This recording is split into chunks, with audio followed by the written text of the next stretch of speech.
그 애미의 그 딸이네. 시장 바닥에서 생선이나 팔던 엄마 밑에서 컸으니 딸년이 서방 알기를 우습게 알지. 그러니 서방한테 맞고 사는 거야. 죽도록 맞고 도망쳐온 저에게 사과는커녕 상간녀 앞에서 보란 듯이 저와 친정 엄마를 싸잡아 비난하던 남편. 이혼 서류를 던지며 조롱하기 바빴습니다. 바로 그 순간 엄마가 천천히 일어나 남편 앞으로 걸어가시더니 그 거만한 뺨을 있는 힘껏 올려붙였습니다. 그리고는 피식 웃으며 어딘가로 전화를 거셨는데요. 엄마의 정체가 과연 무엇이었길래 전화 한 통, 딱 1분 만에 남편이 사색이 되어 무릎 꿇고 빌게 되었을까요? 가진 것 없는 줄 알았던 모녀의 통쾌한 참교육, 지금 시작합니다. 시작하기 전에 좋아요 버튼 꾹 눌러주세요. 여러분들 하루에 축복이 가득하길 기원합니다. 살다 보면 인생이 송두리째 뒤집히는 순간이 예고도 없이 찾아오곤 하잖아요. 제가 지금은 공사판 먼지를 밥처럼 먹고 사는 억척스러운 현장 소장이지만 10년 전만 해도 도면 위에 우아하게 선을 긋던 인테리어 디자이너였거든요. 그때 제 나이 고작 20대 후반이었는데 인생 역전해 보겠다고 덜컥 계약했던 대형 상가 공사가 제 무덤이 될 줄은 꿈에도 몰랐답니다. 철석같이 믿었던 시공 반장이 공사 대금 3억을 홀라당 들고 야반도주를 해버렸을 때 저는 정말 세상이 무너진다는 게 어떤 건지 뼈저리게 느꼈죠. 클라이언트들은 사무실로 쳐들어와서 고소하겠다며 멱살을 잡고 흔드는데 당장 갚을 돈은 없고 감옥에 가지 않으려면 어떻게든 공사를 끝내야만 했습니다. 그래서 결심했죠. 다시는 사람 믿고 내 인생을 맡기지 않겠다고, 내 현장은 내 손으로 직접 챙기겠다고 독하게 마음을 먹었답니다. 인건비 한 푼이라도 아껴보겠다고 펜 대신 묵직한 오한마를 들었고 고운 하이힐 대신 투박한 안전화를 신었습니다. 여자가 현장에 들어오니까 인부들이 얼마나 텃세를 부리던지 마담은 가서 커피나 타오라며 킬킬거리는 소리를 들을 때마다 속에서 피가 거꾸로 솟는 것만 같았죠. 그래도 저는 입술을 꽉 깨물고 타일 박스를 등에 짊어졌고 목수들 어깨 너머로 기술을 배우며 밤마다 코피를 쏟았답니다. 곰방이라고 하죠. 엘리베이터도 없는 건물 계단을 벽돌지고 오르내리다 보니 손톱은 멍이 들어 시커멓게 죽어 빠져버렸고 온몸은 두들겨 맞은 것처럼 성한 곳이 없었네요. 그렇게 몸이 부서져라 일하던 어느 여름날이었는데 하늘에 구멍이라도 난 것처럼 장대비가 쏟아지기 시작했지 뭐예요. 현장에 쌓아둔 시멘트랑 레미탈이 비에 젖으면 그게 다 돈이고 빚더미인데 인부들은 비 온다고 다 퇴근해버리고 저 혼자 남아서 발을 동동 구를 수밖에 없었죠. 비는 억수같이 쏟아지는데 비닐은 천근만근이고 아무리 용을 써도 혼자 힘으로는 역부족이라 그 빗 속에 주저앉아 짐승처럼 울부짖었답니다. 그때였죠. 낡은 트럭 한 대가 빗물을 튀기며 제 앞에 멈춰 섰는데 그게 바로 지금의 남편이었어요. 그때는 그저 자재 납품하던 기사였는데 차에서 내리자마자 자기 트럭 호로를 벗겨와서는 말없이 시멘트 더미를 덮어주더라고요. 비바람이 몰아치는데도 아랑곳하지 않고 묵묵히 저를 도와 자재들을 옮겨주는데 흙탕물이 튀어 엉망이 된 얼굴로 저를 보며 씩 웃는 게 아니겠어요. 울지 마요. 제가 다 도와줄게요. 혼자서 얼마나 힘들었어요. 그 한마디가 제 얼어붙은 마음을 녹이는데 가진 건 낡은 트럭뿐이었지만 가장 비참했던 순간에 제 자존심을 지켜준 그 남자의 우직함이 그렇게 고마울 수가 없었답니다. 그날의 그 따뜻함 하나만 믿고 저는 이 남자라면 평생 내 편이 되어줄 거라고 착각하고 결혼을 결심했네요. 결혼 후에도 저는 쉬지 않고 현장을 누볐는데 여자라고 무시하는 인부들과 멱살잡이까지 하며 악착같이 버텼고 결국 업계에서 독종 소장이라는 별명까지 얻으며 자리를 잡았죠. 제가 밤낮 없이 일해서 그 징글징글한 빚을 다 갚고 재기하자마자 제일 먼저 한 일이 뭔지 아세요? 적금 깨고 대출까지 받아서 남들한테 기사라고 무시당하던 남편에게 번듯한 자재 유통회사를 차려줬습니다. 남편이 사장님 소리 들으며 어깨 펴고 사는 게 제 소원이었으니까요. 개업식 날 남편은 제 손을 꼭 잡고 눈물을 글썽이며 평생 여왕처럼 모시겠다. 내 인생의 은인이다라며 맹세까지 했었네요. 그런데 사람 마음이라는 게 참 간사하더라고요.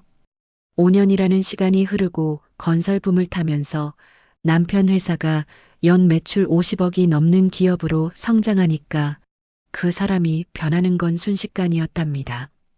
처음에는 사업하느라 바빠서 그러려니 했는데 어느새 벤츠를 끌고 다니면서 어깨에 힘이 잔뜩 들어가더니 저를 대하는 눈빛이 점점 싸늘해지기 시작했죠. 제가 현장에서 먼지 뒤집어 쓰고 땀에 젖어 퇴근하면 어우 냄새나. 사우나 들러서 씻고 들어오라고 했잖아. 라며 코를 막고 인상을 쓰는데 그 표정을 볼 때마다 가슴 한구석이 서늘해졌어요. 심지어 제가 일 때문에 현장 반장님들이랑 통화라도 할라치면 의처증 환자처럼 눈을 부라리며 저를 몰아세웠습니다. 너 그놈들이랑 무슨 사이야? 현장에서 뒹굴더니 아주 질이 안 좋아졌어. 천박하게 놀지 마라. 기가 막혀서 대꾸할 힘도 없었지만 남편은 자기가 누구 덕분에 그 자리에 앉아 있는지 까맣게 잊은 사람처럼 굴었답니다. 성공한 사업가 행세를 하면서 정작 그 성공의 발판이 되어준 조강지처는 부끄러워하며 숨기려고만 했으니까요. 사건이 터진 그날도 그랬어요. 저는 하루 종일 현장에서 까다로운 건축주 비위 맞추느라 진이 빠져서 들어왔는데 거실 소파에 다리를 꼬고 앉아있던 남편이 저를 보자마자 대뜸 소리를 지르는 거예요. 너 또 그 김반장이랑 히히덕거렸냐? 내가 현장 놈들이랑 노닥거리지 말라고 몇 번을 말해. 남편은 이미 술이 거나하게 취해 있었는데 예전에 빗속에서 저를 돕던 그 선한 눈빛은 온데간데 없었죠. 저도 더 이상은 참을 수가 없어서 가방을 내던지며 쏘아붙였답니다. 당신 정말 미쳤어? 일 때문에 만나는 사이인데 어떻게? 그리고 당신이 뭔데 내 일에 간섭이야? 내가 누구 때문에 이 고생을 하는데? 제 말에 남편 얼굴이 새빨개지더니 마시던 양주잔을 탁 내려놓으며 벌떡 일어나더라고요. 술 냄새를 확 풍기며 다가오는데 저를 내려다보는 그 눈빛에 경멸이 가득 차 있어서 숨이 턱 막혀왔습니다. 간섭? 내가 네 남편이고 이 집 가장이야. 어디서 여자가 바락바락 대들어? 천박하게 현장이나 돌아다니니까 주제 파악이 안 되나 본데 너 그따위로 살 거면 당장 때려치워. 그 말을 듣는데 머릿속에서 뭔가가 툭 하고 끊어지는 것 같았죠. 제가 곰방 치다가 손톱 빠져가며 번 돈으로 차려준 회사인데 이제 와서 천박하다니요. 억울하고 분해서 눈물이 핑 돌았지만 저는 지지 않고 남편의 눈을 똑바로 쳐다보며 소리쳤답니다. 아, 너 말 다 했어? 네가 지금 입고 있는 그 이태리 양복, 타고 다니는 벤츠, 다 내가 피땀 흘려서 만들어준 거야. 너 원래 트럭 기사였어. 개구리 올챙이적 생각 못한다더니 누가 널 사장 만들어줬는데 감히 나한테 천박하다고? 제가 악을 쓰며 소리치자 남편이 순간 흠칫하더니 이내 자존심이 상했는지 얼굴이 악마처럼 일그러지더라고요. 그러더니 거실 한구석에 세워져 있던 골프채를 집어드는 게 아니겠어요? 설마 했는데 그가 골프채를 야구 방망이처럼 고쳐 쥐고 저를 향해 다가오는데 온몸에 소름이 돋았죠. 이게 진짜 미쳤나? 엄연히 번듯한 회사 사장인데 감히 누구한테 트럭 기사 오누네? 오늘 네 그 주둥아리 닿게 해줄게. 남편이 골프채를 붕붕 휘두르며 위협을 하더니 기어이 제 어깨를 향해 내리치는데 악 하는 비명이 절로 터져 나왔답니다. 어깨뼈가 으스러지는 듯한 고통에 바닥으로 주저앉았는데도 남편은 멈추지 않고 빌어 잘못했다고 빌 때까지 안 멈출 거야. 라며 미친 사람처럼 날뛰더라고요.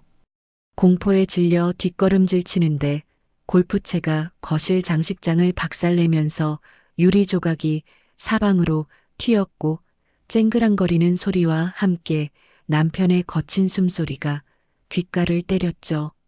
저는 그 순간 여기 있다가는 오늘 내 제삿날이 되겠구나라는 생각밖에 안 들었답니다. 남편이 다시 골프채를 치켜드는 틈을 타서 저는 있는 힘을 다해 현관문 쪽으로 몸을 날렸어요.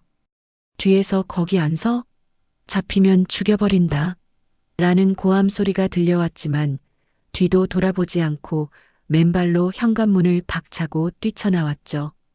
신발을 신을 새도 없이 차가운 복도 바닥을 달리는데 발바닥에 유리 조각이 박혔는지 찌릿한 통증이 올라왔지만 아픈 줄도 모르고 비상구 계단을 미친 듯이 굴러내려갔답니다. 아파트 단지를 빠져나와 큰 길가로 뛰어가는데 지나가는 사람들이 피투성이가 된 저를 보고 수군거렸지만 창피한 줄도 몰랐네요. 손을 벌벌 떨며 겨우 택시를 잡아탔는데 기사님이 백미러로 힐끔거리며 손님, 경찰서로 갈까요? 라고 묻는데 목이 메어서 말이 안 나오더라고요. 경찰서에 가면 내 비참한 꼴을 다 보여줘야 한다는 게 죽기보다 싫어서 그냥 떨리는 목소리로 친정으로 가주세요라고 겨우 말했죠. 택시가 달리는 동안 차창 밖 풍경은 빠르게 지나가는데 제 머릿속에는 빗속에서 저를 도와주던 5년 전의 남편과 방금 전 골프채를 휘두르던 괴물의 모습이 겹쳐지며 하염없이 눈물만 흘렸답니다. 내가 도대체 뭘 잘못했길래 이런 꼴을 당해야 하나, 내 청춘을 다 바쳐서 뒷바라지한 대가가 고작 이건가 싶어서 가슴을 쥐어뜯으며 울었어요.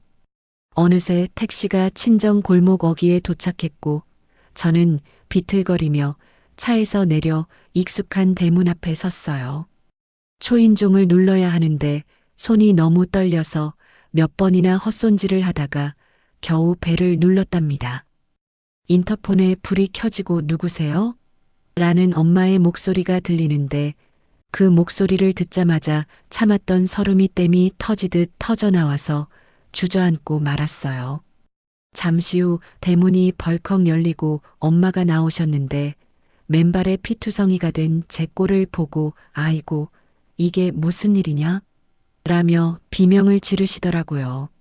저는 엄마 품에 와락 안기며 짐승처럼 울부짖을 수밖에 없었답니다. 엄마, 나 좀 살려줘. 그 사람이 나 죽이려고 해. 엄마의 따뜻한 품에서 정신을 잃어가며 저는 이를 갈았죠. 절대 용서하지 않겠다고, 내 피눈물의 대가를 반드시 치르게 해주겠다고 말이에요. 그렇게 저의 처절한 복수극은 그날 밤 친정 대문 앞에서 비로소 시작되었답니다. 친정으로 맨발로 도망친 지 벌써 3일이나 지났습니다. 욱신거리는 어깨 통증 때문에 밤잠을 설치고 겨우 눈을 뜨는 제 꼴은 참 가관이었죠. 거울 속에 비친 여자는 한쪽 눈이 시퍼렇게 멍들어 퉁퉁 부어있고 터진 입술에는 딱지가 앉아 흉측하기 짝이 없었거든요. 엄마는 그런 딸의 모습이 가슴 미어지시는지 아무 말씀도 없이 묵묵히 부엌에서 사골국만 고고 계셨답니다. 이거 먹고 뼈 붙어야지, 속 차려야 싸운다라며 뽀얗게 우러나온 국물을 한 사발 가득 퍼주시는데 국물이 목구멍으로 넘어갈 때마다 뜨거운 눈물이 핑 돌았어요. 엄마가 평생 시장 바닥에서 생선 비린내 맡아가며 저를 키우셨는데 금지옥엽 키운 딸이 남편한테 두들겨 맞고 들어왔으니 그 속이 오죽하시겠어요. 차라리 펑펑 우시거나 욕이라도 하시면 좋겠는데 엄마는 폭풍전야처럼 너무나 고요하게 집안일만 하셔서 그게 더 불안하고 죄송스러웠답니다. 그렇게 억지로 밥을 밀어넣고 있는데 갑자기 현관문이 부서져라 쾅쾅쾅 울리는 소리가 집안을 뒤흔들지 뭐예요. 순간 심장이 덜컥 내려앉으면서 숟가락을 떨어뜨렸고 3일 전 그날의 공포가 되살아나 몸이 사시나무 떨리듯 떨려오더라고요. 직감적으로 알 수 있었죠.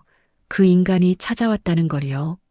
엄마가 행주를 탁 내려놓으시며 현관으로 걸어가시는데 저도 엄마 뒤에 숨다시피 해서 따라 나갔습니다. 인터폰을 확인할 새도 없이 엄마가 잠금 장치를 풀자마자 문이 벌컥 열리며 남편이 들이닥치는데 제 눈을 의심할 수밖에 없었답니다. 세상에 그 인간이 혼자 온 게 아니었거든요. 옆에 웬 앳된 여자가 찰싹 달라붙어 팔짱을 끼고 서 있는데 자세히 보니 남편 회사 격리로 일하던 그 여자더라고요. 화려한 투피스 정장에 명품 가방을 팔에 걸고 저를 보며 비릿한 미소를 짓고 있는데 피가 거꾸로 솟는다는 게 이런 기분인가 싶었죠. 남편은 저를 보고 미안한 기색은커녕 마치 빚받으러 온 사람처럼 거실까지 성큼성큼 들어오더군요. 그러더니 소파 상석에 털썩 주저앉아 다리를 꼬고는 껌을 짝짝 씹으며 엄마를 향해 건방지게 입을 여는 게 아니겠어요? 장모님 딸 교육 좀 다시 시키세요. 남편한테 대들고 집 나가는 게 어디서 배운 버르장머리입니까? 게다가 밖에서 바람까지 피우고 들어왔으면 반성을 해야지. 숨으면 답니까? 기가 막혀서 말이 안 나온다는 게 딱 이럴 때 쓰는 말이겠죠. 자기가 골프채로 사람을 죽일 듯이 패놓고 또 옆에 여자를 끼고 와서는 바람은 무슨 바람일까요? 저는 부들부들 떨리는 손으로 남편을 가리키며 악을 썼답니다. 아, 너 제정신이야? 바람은 네가 피웠잖아. 이 여자는 뭔데 여기까지 데리고 와? 네가 사람이냐? 제 고함에 남편 옆에 있던 그 여자가 피식 웃으며 입을 가리는데 그 가증스러운 꼴을 보니 당장이라도 머리채를 잡고 싶더라고요. 그 여자가 저를 위아래로 훑어보더니 비아냥거리는 말투로 제 속을 긁어놓기 시작했거든요. 어머 언니, 흥분하지 마세요. 오빠가 얼마나 외로웠으면 저한테 오셨겠어요. 여자가 집에서 조신하게 내조를 해야지 밖으로만 나도니까 사단이 나죠. 그 뻔뻔한 말대꾸에 머리가 핑 도는 것 같았답니다. 내가 누구 때문에 현장에서 흙먼지 뒤집어 쓰고 일했는데 조신? 내조? 그 여자의 고운 손과 제 멍들고 거친 손이 비교되면서 비참함이 밀려왔지만 저는 이를 악물고 쏘아붙였죠. 너니가 사람이냐? 남의 가정 파탄 내고 바람까지 피우고 날 때려. 너희들 천벌 안 무서워? 하지만 제 절규에도 남편은 콧방귀를 뀌며 소파에 더 깊숙이 몸을 파묻더라고요. 마치 벌레 보듯 저를 쳐다보며 내뱉는 말 한마디 한마디가 비수가 되어 제 가슴에 꽂혔답니다. 바람, 웃기지 마. 이건 사랑이고 너랑 결혼한 건 내 인생 최대의 실수였어. 나한테 필요한 건 나를 받들어줄 여자지. 너처럼 남자 같은 여자가 아니라고. 거울 좀 봐라. 그게 여자 꼴인지 노가다 십장 꼴인지. 제 직업과 여자로서의 자존심을 모독하는데 5년 전 빗속에서 제 자존심을 지켜주던 그 남자는 이제 세상에 없다는 걸 뼈저리게 느꼈죠. 그때 상간녀가 거들며 한술 더 뜨는데 정말 그 입을 찢어버리고 싶었습니다. 맞아요, 언니. 여자는 자고로 남자를 편하게 해줘야죠. 언니처럼 기가 새서 밖으로만 돌면 남자가 정 떨어져요. 오빠가 이제야 제 짝을 만난 거죠. 남편은 그 말이 듣기 좋았는지 킬킬거리며 품에서 서류 봉투 하나를 꺼내 탁자 위로 던지더라고요. 누런 봉투가 탁자 위에 미끄러지며 멈췄는데 안 봐도 그게 뭔지 알 것 같았답니다. 솔직히 말해서 이제 우린 수준이 안 맞아. 넌 아직도 노가다판에서 구르는데 난 이제 어엿한 기업 대표야. 급이 맞아야 살지. 이혼 서류니까 도장 찍어. 수준? 급? 트럭 기사였던 사람을 사장으로 만들어 놨더니 이제 와서 수준 타령이라니요. 억울해서 눈물이 터져 나왔지만 저는 떨리는 목소리로 물었죠. 이혼? 그래 해줄게. 대신 내가 투자한 돈이랑 위자료 내놔. 내 청춘 다 바쳐서 키운 회사야. 빈손으로는 절대 못 나가. 제 말에 남편은 어이없다는 듯 박장대소를 터뜨리며 몸을 뒤로 젖히더라고요. 그러더니 표정을 싹 바꾸며 비열하게 웃는데 정말 악마가 따로 없었답니다. 위자료? 꿈 깨세요. 네가 가출했으니 유책 배우자는 너야. 아, 네가 투자했던 돈? 그거 이미 생활비로 다 까먹었잖아. 네가 쓴 카드값이 얼만데 어디서 돈 타령이야? 제가 아끼고 아껴서 모은 적금 대출까지 받아서 쏟아부은 그 피 같은 돈을 생활비로 퉁치다니요. 남편의 뻔뻔함에 피가 거꾸로 솟아올라 눈앞이 하얘지는데 그때까지 조용히 과일을 깎고 계시던 엄마가 칼을 탁 하고 내려놓으시더라고요. 그 날카로운 소리에 거실에 찬물을 끼얹은 듯 정적이 흘렀죠. 엄마는 과도 끝을 만지작거리며 천천히 고개를 돌려 남편을 응시하셨는데 그 눈빛이 얼마나 매서운지 저조차도 숨을 죽일 수밖에 없었어요. 하지만 눈치 없는 남편은 상황 파악도 못하고 엄마에게까지 막말을 퍼붓기 시작했답니다. 그 애미의 그 딸이라고 평생 시장 바닥에서 생선 대가리나 치고 장사나 하셨으니 딸이 보고 배워서 저렇게 억척스럽게 컸지. 그리고 사위가 이렇게 잘 나가면 좀 굽히셔야지. 뻣뻣하게 구시니까 딸이 저 모양이죠. 안 그렇습니까? 세상에 감히 엄마를 건드리다니요. 엄마가 저 하나 잘 키우겠다고 시장에서 어떤 수모를 겪으며 사셨는데 그 고생을 천박하다고 비하하는 꼴을 보니 이성이 끊어질 것 같았죠. 제가 소리를 지르려던 찰나 엄마가 천천히 자리에서 일어나시더라고요. 아무 말 없이 남편 앞으로 뚜벅뚜벅 걸어가시는데 그 발걸음 하나하나에 서린 분노가 느껴져서 거실 공기가 무거워졌답니다. 남편은 엄마가 다가오자 뭐 하시는 겁니까? 노인네가 치기라도 하게요? 라며 비웃었지만 그 비웃음은 오래가지 못했죠. 엄마가 남편 앞에 우뚝 서시더니 손을 높이 들어 올리시더라고요. 그리고 망설임 없이 남편의 뺨을 잇는 힘껏 올려붙이셨답니다. 짝! 그 소리가 얼마나 컸는지 거실 전체가 쩌렁쩌렁 울릴 정도였어요. 남편의 고개가 획 돌아가고 상간녀가 악! 하며 입을 틀어막는데 저는 엄마의 그 단호한 뒷모습을 보며 숨조차 쉴 수 없었답니다. 평생 누구 때리는 걸 본 적 없는 우리 엄마가 사위 뺨을 후려치신 거예요. 엄마의 손은 부들부들 떨리고 있었지만 그 눈빛만은 활활 타오르고 있었죠. 이게 바로 우리 엄마의 진짜 모습, 잠자는 사자의 코털을 건드린 대가가 시작되는 순간이었답니다. 짝! 하는 소리가 거실을 울리고 난 뒤 남편은 한동안 멍하니 허공만 응시하더군요. 아마 태어나서 처음 맞아본 뺨이었을 테고 그것도 자기가 평소에 무시하던 장모님 손에 맞았으니 정신이 혼미했겠죠. 얼굴이 점점 붉어지더니 이내 수치심이 분노로 바뀌면서 눈알이 튀어나올 것처럼 불아리기 시작했답니다. 자기가 감히 사장인데 어디서 노인네가 손을 대냐는 그 오만함이 얼굴 전체에 꿈틀거리는데 정말이지 악마가 있다면 저런 얼굴이겠구나 싶었죠. 이 노인네가 진짜 미쳤나? 노망이 났으면 곱게 늙어 죽을 것이지 감히 누구 몸에 손을 대. 내가 누군지 알아? 이 김 사장이야. 눈에 뵈는 게 없어? 남편이 씩씩거리며 손을 치켜드는데 저는 덜컥 겁이 나서 비명을 지를 뻔했죠. 하지만 엄마는 눈 하나 깜짝 안 하시고 오히려 한 발짝 더 다가가서 남편의 그 살기등등한 눈을 똑바로 쳐다보시더라고요.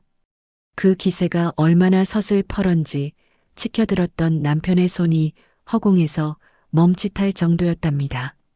엄마는 낮지만 뼈가 시리도록 차가운 목소리로 물으셨죠. 자네, 그 잘난 회사, 누구 돈으로 굴러가는지 알고나 떠드나? 엄마의 뜬금없는 질문에 남편은 기가 차다는 듯 헛웃음을 터뜨리며 팔짱을 끼더군요. 옆에 있던 상간녀도 어머, 할머니, 드라마 너무 많이 보신 거 아니에요? 치매 검사 좀 받아보셔야겠다. 라며 킬킬거리는데 둘이 아주 쌍으로 죽이 척척 맞아서 제 속을 뒤집어 놓더라고요.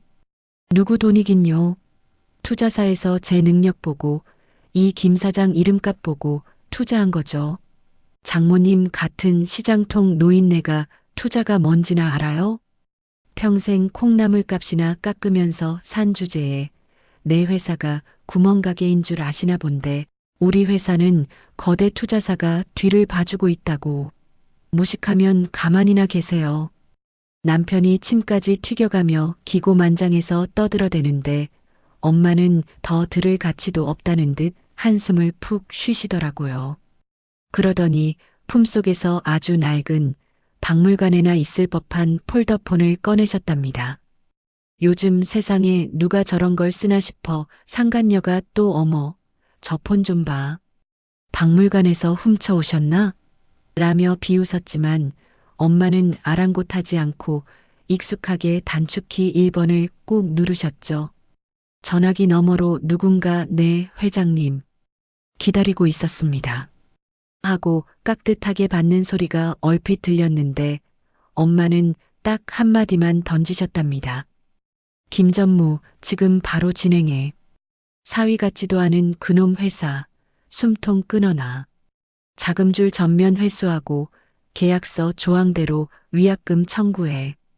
통화가 끊어지자 남편과 상간녀는 배를 잡고 웃으며 난리가 났죠. 와, 장모님 연기 대상감이다. 숨통을 끊어. 아주 영화를 찍으시네. 김전무, 시장 생선 가게 아저씨한테 전화했어? 드라마 좀 그만 보시라니깐. 저도 솔직히 엄마가 홧김에 그러시나 싶어 불안해서 엄마 옷자락을 잡았는데 엄마는 제 손을 따뜻하게 꽉 잡아주시며 가만히 보고 있어라. 라고만 하셨습니다. 정확히 1분 뒤였을까요? 거실 탁자 위에 올려둔 남편의 최신형 스마트폰이 요란하게 울리기 시작했지 뭐예요. 화면에 뜬 투자사 김 팀장이라는 이름을 보더니 남편이 거만하게 전화를 받는데 네, 팀장님, 김 대표입니다라며 허세를 부리더라고요. 그런데 1초, 2초, 전화기 너머의 말을 듣던 남편의 표정이 순식간에 굳어지더니 안색이 흙빛으로 변해가기 시작했어요.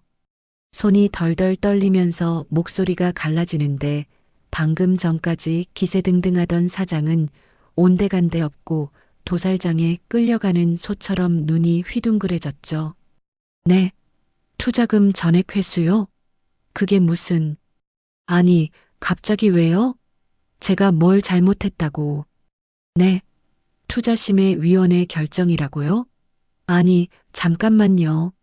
김 팀장님, 여보세요? 여보세요? 전화를 끊지도 못하고 멍하니 서 있는 남편을 보며 엄마는 식탁에 앉아 차를 한 모금 호로록 마시더라고요. 그 여유로운 모습에 남편이 믿을 수 없다는 듯 엄마를 쳐다보며 입술을 파르르 떨며 더듬거렸죠. 장모님? 설마, 진짜 장모님이? 엄마가 찻잔을 탁 내려놓으며 차갑게 내뱉으신 한마디에 거실 공기가 순식간에 시베리아 벌판처럼 얼어붙었답니다. 그 투자사 내 거다. 니놈이 능력 있어서 투자한 게 아니라 내 딸이 고생해서 차려준 회사라길래 뒤에서 밀어준 거야. 네가 타고 다니는 벤츠, 입고 있는 옷, 술 마시고 계집질하는데 쓴 법인카드 다 내 주머니에서 나간 돈이라고. 세상에 저조차도 귀를 의심할 수밖에 없었죠. 엄마가 시장에서 생선 팔고 야채 팔아모은 돈인 줄만 알았는데 강남 빌딩 몇 채를 소유하고 투자사를 운영하는 큰 손이었다니요. 남편은 다리에 힘이 풀렸는지 비틀거리며 소파를 짚었는데 엎친 데 덮친 격으로 회사 관리부장에게서 또 전화가 걸려왔답니다. 이번에는 핸드폰 너머로 다 들릴 만큼 다급한 목소리였는데 남편 얼굴이 하얗게 질리다 못해 투명해질 지경이었죠. 사장님, 큰일 났습니다. 야적지 관리인이 지금 포크레인 끌고 와서 입구 막고 자재 싹 다 빼라고 난리칩니다. 오늘까지 안 빼면 다 폐기 처분한답니다. 트럭 기사들도 다 도망가고 지금 난리도 아니에요. 빨리 오셔야 합니다. 남편은 입술을 파르르 떨며 거의 울먹이는 목소리로 중얼거렸죠. 야적지 주인은 최 사장님이잖아. 나랑 형님 동생 하는 사이인데 어제도 같이 술 마셨는데. 그때 엄마가 피식 웃으며 마지막 확인 사살을 하셨답니다. 최 사장? 걔 내 대리인이다. 그 땅 내가 니놈 사업하라고 헐값에 빌려준 내 땅이야. 네가 땅값이 비싸서 자재 쌓을 곳 없다고 징징대길래 최 사장 시켜서 모른 척 도와준 거라고. 저도 몰랐던 사실에 입이 떡 벌어졌는데 엄마가 저를 보며 씁쓸하게 웃으시더라고요. 네가 저놈 회사 차려준다고 발 동동 구르면서 땅 보러 다니길래 내가 최 사장 시켜서 싸게 내놓으라고 했다. 사위기 살려주려고 모른 척했는데 은혜를 원수로 갚는 꼴을 보니 내 눈이 삐었지. 상황이 여기까지 오니 옆에 있던 상간녀도 분위기가 심상치 않음을 감지했는지 슬그머니 남편 팔에서 손을 떼고 뒷걸음질 치기 시작했죠. 방금 전까지 오빠 오빠 하며 매달리던 여자가 돈줄 끊긴 거 알자마자 꼬리 자르기 하는 꼴이라니 참 가관이더라고요. 그 여자가 오빠 나 급한 일이 있어서 먼저 갈게라며 도망치려는데 엄마가 그 여자를 쳐다보며 서늘하게 한마디 던지셨는데 그 여자는 깜짝 놀랐는지 딸꾹질을 시작했답니다. 너도 기대해라. 남의 눈에 눈물 내면 제 눈에는 피눈물 난다는 거 똑똑히 보여주마. 너희 집 부모님한테도 안부 전해주마. 내 딸 가정 파탄 낸 대가 톡톡히 치르게 될 거다. 남편은 그제야 사태를 파악하고 덜덜 떨기 시작했는데 무릎이 절로 꿇어지려는 걸 억지로 버티고 있는 게 보이더라고요. 모든 돈줄과 사업 기반이 엄마 손바닥 위에 있었다는 걸 깨달은 순간 그 인간의 눈동자가 공포로 흔들리는 게 너무나 선명하게 보였답니다. 엄마는 자리에서 벌떡 일어나 남편을 향해 사자우를 토해내셨죠. 네가 무시하던 시장바닥 장사꾼이 네 목숨줄 쥐고 있는 사람이다. 이 멍청한 놈아, 감히 내 딸 눈에 피눈물 나게 해? 내 눈엔 피고름을 짜내게 해주마. 당장 내 집에서 꺼져. 엄마의 호령이 떨어지자마자 어디서 나타났는지 검은 양복을 입은 덩치 큰 경호원들이 우르르 들어오더니 남편과 상간녀를 양쪽에서 짐짝처럼 들어 올리더라고요. 남편이 장모님, 여보, 자, 잘못했습니다. 한 번만 용서해 주세요. 오해입니다. 라고 발버둥 쳤지만 경호원들의 힘에 밀려 질질 끌려나가는 꼴이 꼭 도살장 끌려가는 소 같았어요. 상간녀도 오빠, 이거 어떻게 된 거야? 나 좀 놔줘요. 이거 나. 라며 비명을 질러댔지만 얄짤없이 대문 밖으로 내동댕이 쳐졌죠. 대문 밖에서 문 열어주세요.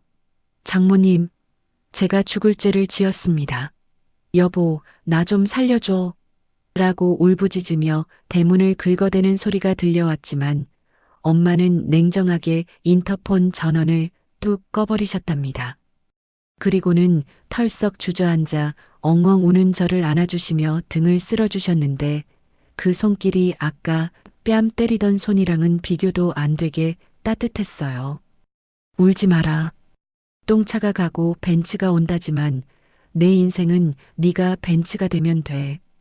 엄마가 다 치워줄 테니까 넌 이제 꽃길만 걸어. 내 뒤엔 이 엄마가 있다. 그제야 알았죠. 우리 엄마는 그냥 시장 아줌마가 아니라 내 인생을 지켜주는 든든한 방패이자 숨겨진 부자 회장님이었다는 걸요. 남편이라는 작자가 제 인생에서 가장 큰 오점이었다면 엄마는 제 인생 최고의 반전 드라마를 써내려갈 작가님이셨던 거예요. 대문 밖에서 들려오는 남편의 처절한 비명소리가 제 꽉 막힌 속을 뻥 뚫어주는 사이다 같은 자장가처럼 들리는 밤이었답니다. 이제 진짜 전쟁은 끝났고 저의 화려한 홀로서기가 시작될 차례니까요. 친정 대문 앞은 그날 이후로 조용할 날이 없었습니다. 쫓겨난 남편이 매일 아침 출근 도장 찍듯이 찾아와서는 대문 앞에 무릎을 꿇고 앉아 장모님, 여보, 한 번만 문 좀 열어줘요. 제가 잘못했습니다. 라며 고래고래 소리를 질러댔으니까요. 동네 사람들이 시끄럽다고 민원을 넣을 정도로 진상을 부리는데 그 꼴을 보고 있자니 동정심은커녕 남은 정마저 싹 달아나더라고요. 한때는 번듯한 사장님 소리 들으며 벤츠 뒷자리에 앉아 거들먹거렸던 인간이 이제는 거짓골을 하고 대문 앞에서 콧물을 훌쩍거리며 비는 꼴이라니 참 인생무상이다 싶었죠. 엄마는 인터폰 화면으로 그 꼴을 지켜보시다가 경호 실장님에게 딱 한마디 하셨답니다. 저 인간 한 번만 더 내 집 대문에 손 떼면 그땐 묻어버린다고 전해. 빈말 아니니까 알아서 기라고 해. 내 딸 눈에 띄면 그날이 제삿날인 줄 알라고 똑똑히 일러둬.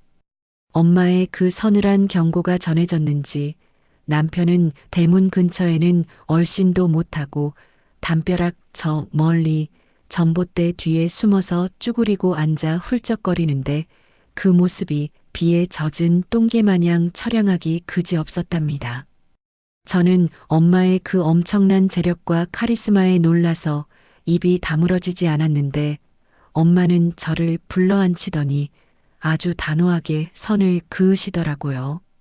이건 내 돈이다. 네가 땀 흘려번 돈 아니니까 쳐다도 보지 마라. 똥차는 내가 치워주겠지만 네 인생은 네가 다시 운전대 잡고 가야 해. 방해물은 내가 다 걷어내 줄 테니 넌 네 실력으로 다시 일어서라. 네가 흘린 땀방울이 네 자존심이고 네가 만든 현장이 네 훈장이다. 엄마 돈 믿고 게을러지면 그땐 내가 너부터 내쫓을 거야. 그 말씀이 얼마나 든든하고 또 정신이 번쩍 들게 하던지 저는 엄마 품에 안겨 응석 부리는 대신 이를 악물고 일어설 힘을 얻었답니다. 당장 변호사를 선임해서 이혼 소송을 시작했는데 제가 병원에서 떼온 전치 사주 진단서와 흥신소를 통해 확보한 남편과 상간녀의 모텔 CCTV 영상을 증거로 제출했거든요. 엘리베이터 안에서 서로 껴안고 키득거리는 그 역겨운 영상을 보는데 판사님 표정이 일그러지는 걸 보니 속이 다 시원해지더라고요. 소송이 진행되는 동안 저는 방구석에 처박혀 우는 대신 제 특기인 현장 소장 경력을 살려 1인 인테리어 감리 회사를 차렸답니다. 엄마가 강남 한복판에 번듯한 사무실이라도 하나 얻어주겠다고 하셨지만 저는 엄마 딸답게 내 힘으로 할게. 밑바닥부터 다시 다져서 올라갈 거야. 라고 거절하고 좁은 공유 오피스 구석진 자리에서 노트북 하나 펴놓고 다시 시작했죠. 남편이 사장 놀이할 때 저는 현장에서 먼지 먹어가며 쌓은 실력이 있었으니 겁날 게 없었거든요. 그렇게 현장을 누비던 어느 날이었는데 업계에서 까다롭기로 소문난 건물주를 만나게 되었답니다. 50대 중반쯤 되어 보이는 남자였는데 어찌나 깐깐한지 타일 줄눈 간격 하나하나 자로 재가며 트집을 잡는 통에 다른 인부들은 혀를 내두르고 도망갈 정도였으니까요. 하지만 저는 도망가는 대신 줄자를 들이밀며 조목조목 설명하고 마음에 안 드신다는 부분은 제가 직접 오한마 들고 깨부수고 다시 시공해 드렸습니다. 먼지 뒤집어 쓰고 땀 뻘뻘 흘리며 일하는 저를 보며 그 건물주가 흥미롭다는 듯 말을 걸어오더라고요. 소장님, 보통 여자분들은 현장일 싫어하던데 아주 독종이시네. 마음에 듭니다. 요즘 젊은 사람들 같지 않게 일머리가 있네요. 알고 보니 그는 국내 굴지의 대형 건설사 임원 출신이자 지금은 알짜배기 부동산만 골라 개발하는 업계의 큰손 개발업자였지 뭐예요. 제 꼼꼼한 일처리와 남자 인부들도 꼼짝 못하게 휘어잡는 현장 장악력을 눈여겨보시더니 대뜸 명함을 내밀며 엄청난 제안을 하셨답니다.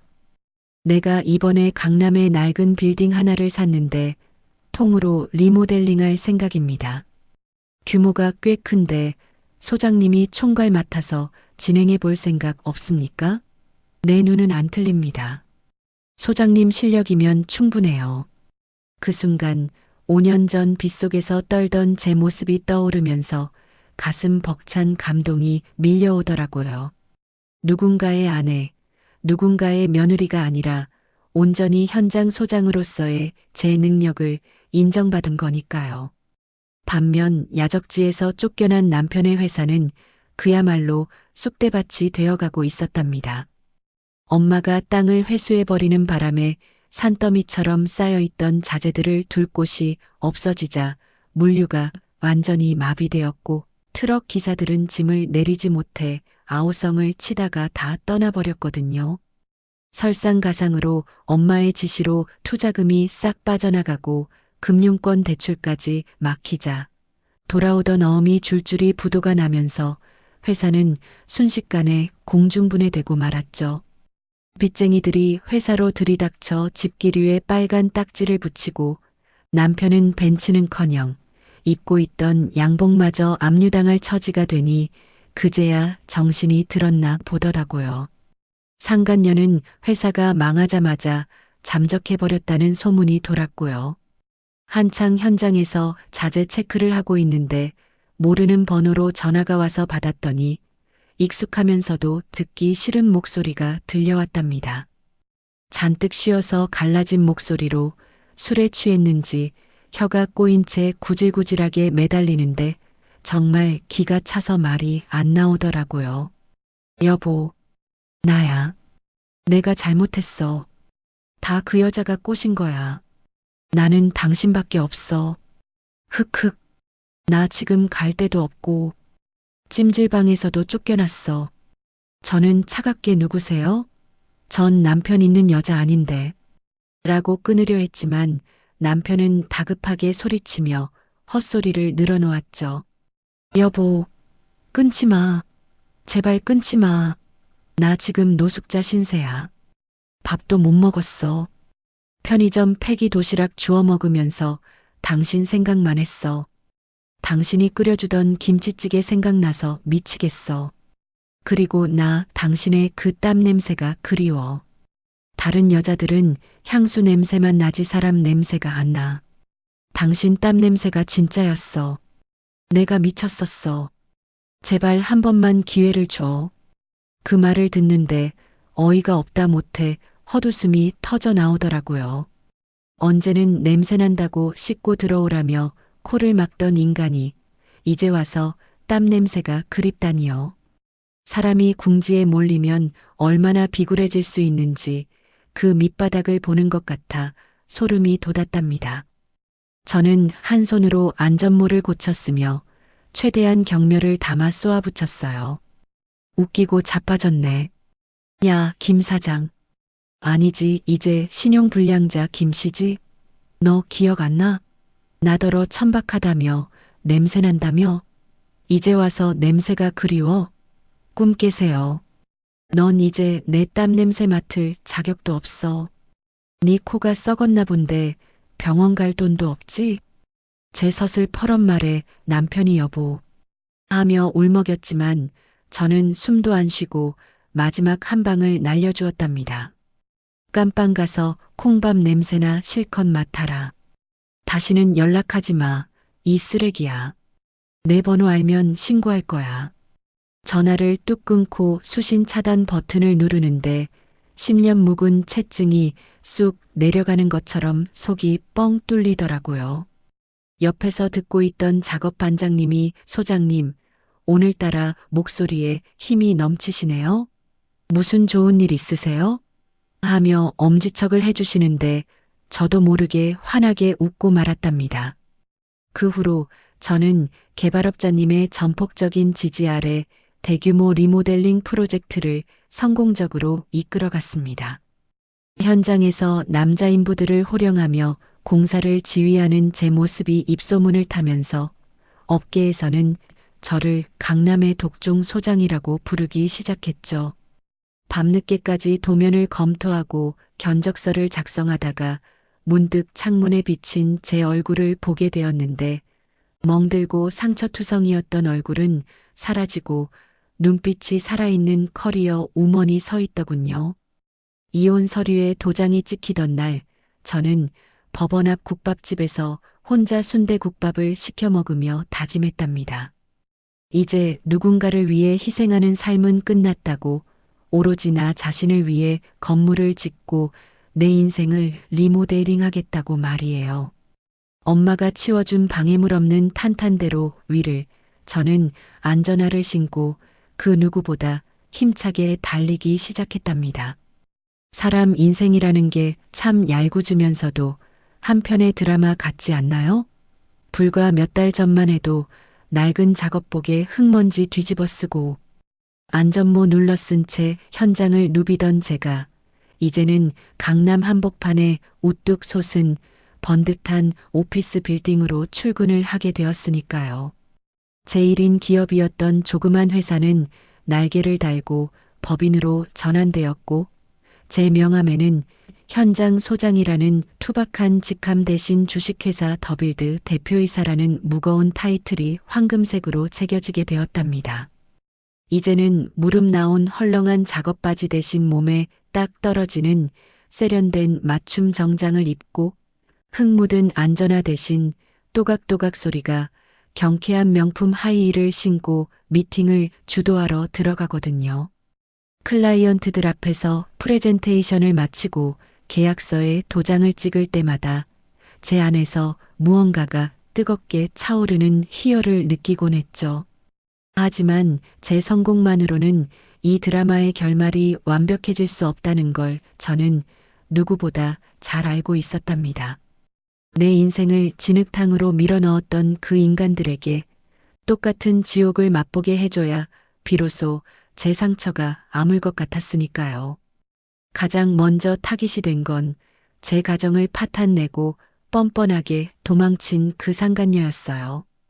그 여자가 남편 회사가 망하자마자 꼬리 자르고 도망쳤다는 소식은 들었지만 제가 그 정도로 포기할 사람은 아니잖아요. 흥신소를 통해 쥐 잡듯이 뒤진 끝에 그 여자가 강북의 한 중소기업 경리로 취직했다는 사실을 알아냈거든요. 그런데 재벌에게 못 준다고 그 여자는 거기서도 얌전히 일만 하는 게 아니라 그 회사 유부남 부장한테 꼬리치며 작업을 걸고 있지 뭐예요. 남의 눈에 피눈물 내놓고 또 다른 가정의 행복을 깨뜨리려 하다니 정말 구제불능인 인간이라 치가 떨리더라고요. 저는 더 이상 망설이지 않고 흥신소에서 확보한 증거 사진들과 그 여자가 전 남편과 나눴던 적나라한 문자 메시지들을 싹 다 모아서 예쁘게 포장했답니다. 그리고 그 회사 부장의 아내분 앞으로 퀵 서비스를 보냈죠. 폭탄이 터지는 건 시간 문제였고 결과는 상상 이상으로 통쾌했답니다. 며칠 뒤 점심시간 그 회사 로비에서 한바탕 난리가 났다는 소식이 들려왔거든요. 부장의 아내분이 친정 식구들을 대동하고 들이닥쳐서 점심 먹으러 나가던 상간녀의 머리채를 그야말로 쥐어뜯어버린 거죠. 사람들이 다 보는 앞에서 남의 남편 꼬셔내는 꽃뱀이라고 망신을 당하고 머리카락이 한 웅큼이나 뽑힌 채 질질 끌려다녔다니 안 봐도 비디오 아니겠어요? 결국 그 여자는 회사에서 즉시 해고당한 건 물론이고 업계에 소문이 파다하게 퍼져서 다시는 취직도 못하고 사회적으로 완전히 매장당하는 신세가 되었답니다. 들리는 소문에 의하면 고향 집으로 도망쳤다가 부모님한테도 쫓겨나서 지금은 유흥업소 주방 보조로 일하며 빚을 갚고 있다더군요. 그 다음 차례는 말할 것도 없이 제 전남편이었죠. 엄마의 지시로 빈털터리가 된 그는 빚쟁이들에게 쫓겨다니느라 노숙자 꼴을 면치 못하고 있었거든요. 어느 비 오는 날 오후 회사 로비가 시끄러워서 나가보니 보안 요원들과 실랑이를 벌이고 있는 꾀죄죄한 남자가 보였는데 자세히 보니 그 잘나가던 김 사장이 맞더라고요.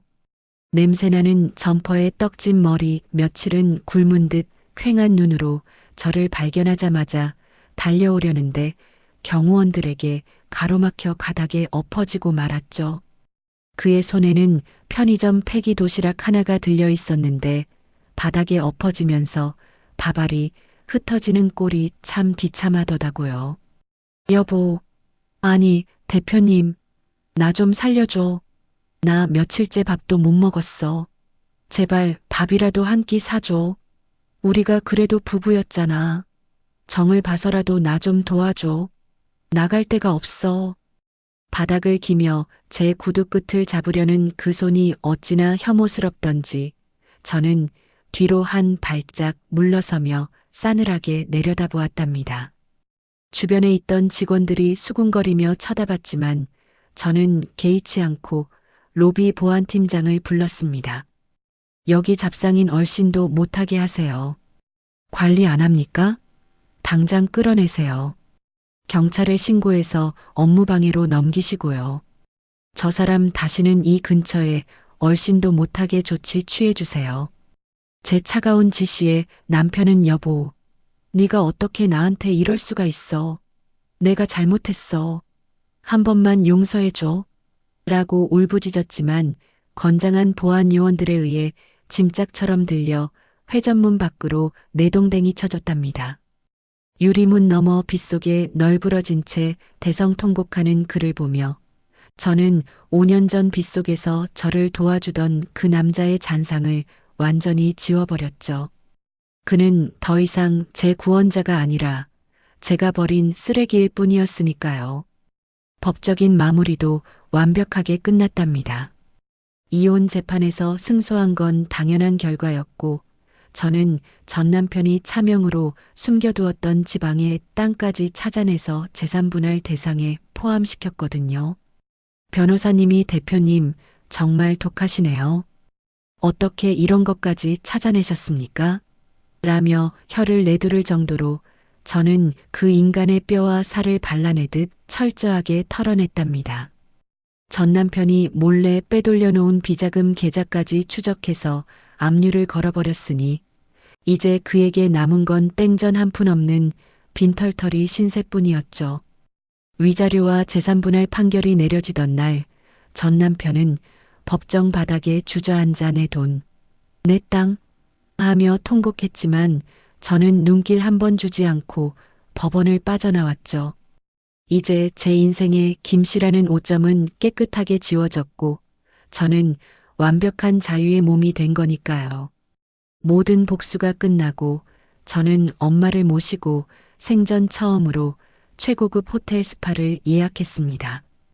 그동안 고생하느라 거칠어진 엄마의 손과 제 손을 나란히 잡고 마사지를 받는데 엄마가 나른한 목소리로 말씀하시더라고요.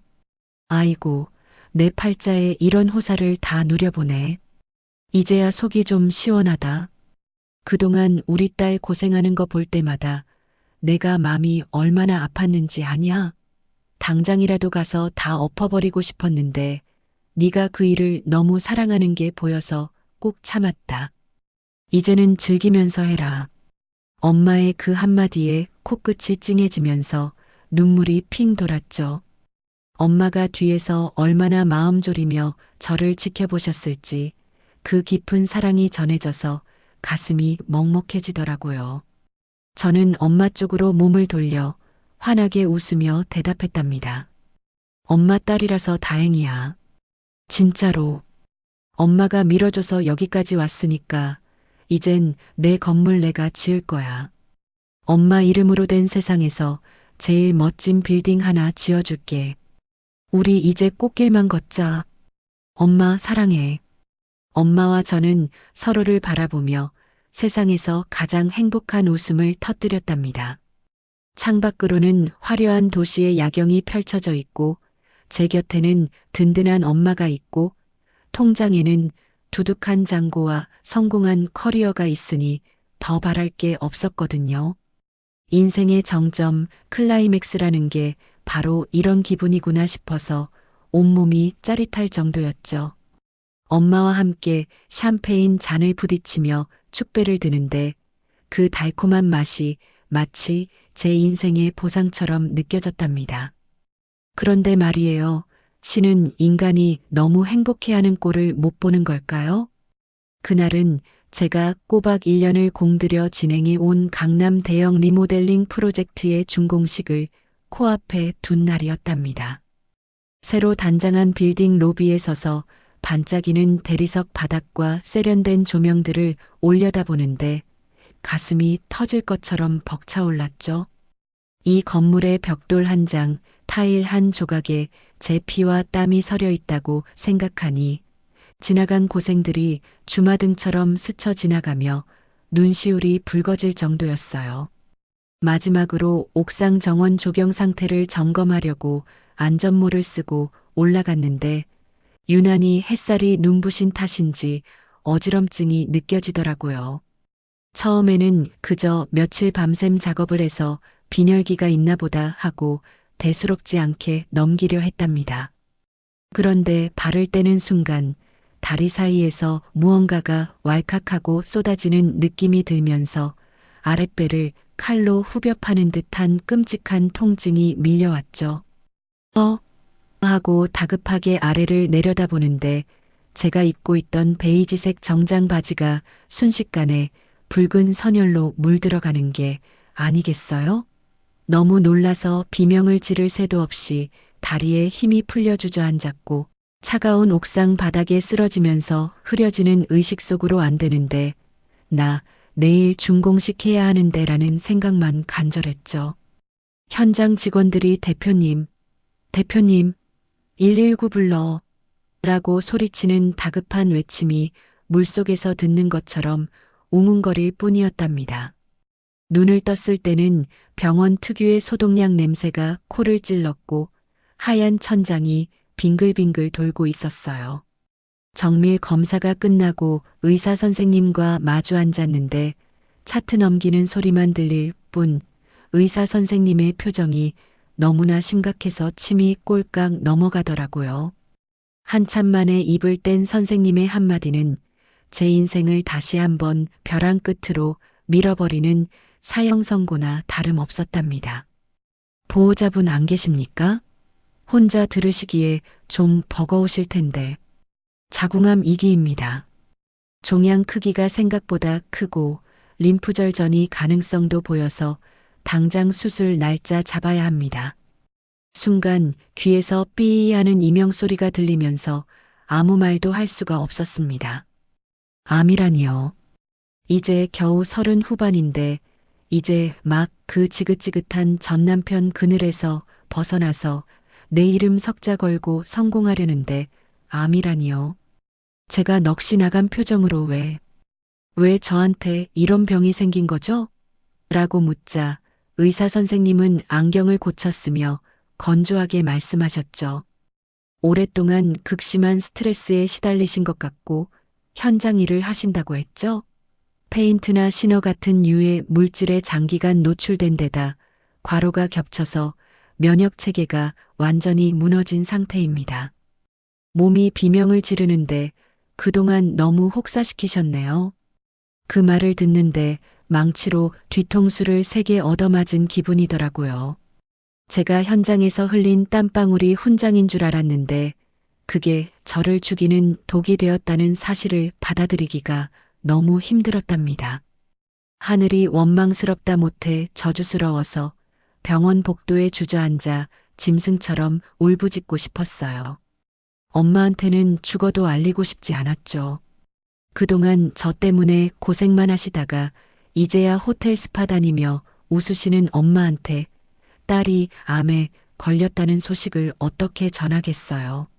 하지만 당장 수술 동의서에 서명해 줄 보호자가 필요했고 수술이 늦어지면 생명이 위험할 수도 있다는 말에 떨리는 손으로 엄마에게 전화를 걸 수밖에 없었답니다. 수화기 너머로 들려오는 엄마의 밝은 목소리에 목이 메어서 말이 안 나왔지만 겨우겨우 엄마, 나 병원이야. 라고 내뱉었죠. 엄마는 한달음에 병원으로 달려오셨고 의사 선생님께 병명을 듣자마자 그 자리에 털썩 주저앉아 바닥을 치며 통곡을 하셨어요. 아이고, 아이고, 이게 무슨 날벼락이야. 하느님도 무심하시지. 이제 겨우 살만한데 내 새끼한테 왜 이러세요? 내가 돈이 썩어나게 많으면 뭐해. 내 딸 하나 못 지키고. 차라리 늙은 나를 데려가지 왜 창창한 내 딸을 잡아가요. 병원 복도가 떠나가라 오시는 엄마를 보며 저는 죄인이 된 심정으로 엄마를 끌어안고 같이 울 수밖에 없었죠. 엄마의 통곡 소리가 제 가슴을 찢어놓는 것 같아서 암 선고받았을 때보다 더 아프고 서러웠습니다. 그런데 더 기가 막힌 건 이 소식이 어떻게 퍼졌는지 그 인간 귀에까지 들어갔다는 거였죠. 전 남편이라는 작자가 제가 암에 걸렸다는 소문을 듣고는 동네방네 떠들고 다니며 쾌재를 부르고 있다는 얘기를 지인을 통해 전해 들었어요. 술집에서 친구들 모아놓고 거봐라. 남편 쫓아내고 독하게 살더니 천벌받은 거다. 여자가 너무 설치면 단명한다더니 옛말 틀린 거 하나 없다. 라며 안주 삼아 씹어대고 있다지 뭐예요. 심지어 더 소름 끼치는 건 그 인간이 노리고 있는 게 따로 있었다는 사실이었답니다. 제가 이혼하기 전에 들어뒀던 고액의 생명보험이 있었는데 수익자가 법정 상속인인 남편으로 되어 있었거든요. 이혼 과정이 너무 정신없고 바빠서 미처 수익자 변경을 하지 못했는데 그 틈을 타서 그 인간이 보험 설계사한테 전화를 걸어 확인까지 했다는 거예요. 여보세요? 내 전처가 암 걸려서 곧 죽는다는데 그거 사망보험금 수익자 아직 나로 되어 있지? 그거 절대 바꾸지 마. 내가 타야 하니까. 걔 죽으면 그거 다 내 돈 아니야? 잭팟 터졌네. 그 얘기를 전해 듣는데 정말 인간이 어디까지 추악해질 수 있는지 그 끝을 본 것 같아 온몸에 소름이 돋았죠. 내 목숨값을 놓고 잭팟이라며 침을 흘리는 그 인간은 사람이 아니라 악마였으니까요. 분노가 치밀어 올라서 당장이라도 달려가 멱살을 잡고 싶었지만 항암 치료가 시작되면서 제 몸은 손가락 하나 까딱하기 힘들 정도로 무너져 내리고 있었답니다. 독한 항암제가 혈관을 타고 들어올 때마다 온몸의 세포가 타들어가는 듯한 고통에 몸부림쳐야 했거든요. 밤 냄새만 맡아도 구역질이 나서 물 한 모금 넘기기 힘들었고 며칠 만에 몸무게가 10kg 가까이 빠져서 거울 속 제 모습은 해골이나 다름없었죠. 가장 견디기 힘들었던 건 머리카락이 빠지는 순간이었답니다. 아침에 일어나면 베개 위에 검은 머리카락이 한 웅큼씩 빠져 있었고 머리를 감을 때마다 하수구 구멍이 막힐 정도로 우수수 떨어지는 머리카락을 보며 저는 화장실 바닥에 주저앉아 오열했습니다. 결국 미용실에 갈 용기도 안 나서 엄마가 떨리는 손으로 직접 바리캉을 들고 제 머리를 밀어주셨죠. 윙하는 기계음과 함께 제 머리카락이 바닥으로 떨어질 때마다 현장을 호령하던 독종 소장의 자신감도 여자로서의 자존감도 바닥으로 곤두박질 쳤답니다. 민머리가 된 채 앙상하게 마른 제 모습을 거울로 보는데 웬 낯선 괴물이 서 있는 것 같아서 거울을 깨부서고 싶었어요. 머리에 두건을 쓰고 병상에 누워 창밖을 바라보는데 저 멀리 제가 지은 빌딩이 반짝이는 게 보이더라고요. 저 건물은 저렇게 튼튼하게 서 있는데 정작 그걸 지은 나는 왜 이렇게 부서져 가나 싶어서 하염없이 눈물만 흘렸답니다. 간병하느라 쪽잠을 주무시다 깬 엄마에게 저는 힘없는 목소리로 투정을 부리고 말았죠. 엄마, 나 너무 힘들어. 그냥 죽을까 봐. 그 인간 말대로 천벌 받은 건가 봐. 너무 아파서 못 견디겠어. 나 그냥 포기하면 안 돼? 약해질 대로 약해진 제 말에 엄마가 제 손을 으스러져라 꽉 잡으시더라고요. 평소 같으면 그런 소리 말라며 우셨을 엄마가 이번에는 눈빛이 달랐답니다. 눈물은 거두고 마치 전장에 나가는 장수처럼 이글거리는 눈빛으로 저를 쏘아보셨거든요. 엄마의 그 강렬한 눈빛에서 저는 느낄 수 있었죠. 이게 끝이 아니라 엄마의 진짜 전쟁은 이제부터 시작이라는 것을요. 죽긴 누가 죽어. 저승사자가 와도 내 돈다발로 뺨 때려서 돌려보낼 거다. 네가 죽으면 저 밖에서 춤추고 있을 그 인간 좋은 꼴을 어떻게 봐. 억울해서라도 살아야지. 엄마가 너 살린다. 돈이든 뭐든 다 쏟아부어서라도 너 살려낼 테니까 넌 살기만 해. 알았어? 엄마의 그 단호한 목소리가 제 귓가에 맴돌며 꺼져가던 제 생명의 불씨를 다시 지피기 시작했답니다. 그래요. 저 쓰레기한테 내 보험금까지 넘겨주고 죽을 수는 없잖아요. 악에 바쳐서라도 기어이 살아서 저 인간이 파멸하는 꼴을 보고 말겠다고 다짐하며 주먹을 불끈 쥐었답니다. 엄마의 눈빛이 변한 그날 이후 병실 풍경은 완전히 달라졌답니다. 엄마는 정말 말 그대로 돈을 쏟아붓기 시작하셨거든요. 대한민국에서 내로라 하는 암 전문명이란 명의는 다 수소문해서 특진 일정을 잡아버리시고 병실도 특실 중에 특실인 VIP 룸으로 옮겨버리셨죠. 항암 치료 때문에 입맛이 없어서 물만 쳐다봐도 구역질을 하는 저를 위해 전국 방방곡곡에서 구한 귀한 약초며 보양식을 공수해 와서 떠먹여 주시는데 그 정성이 지극해서라도 안 나으면 천벌받겠다 싶을 정도였으니까요.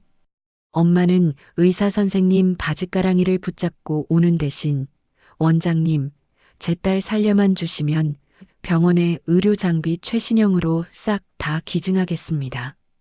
라고 뒤를 치시는 여장부셨답니다.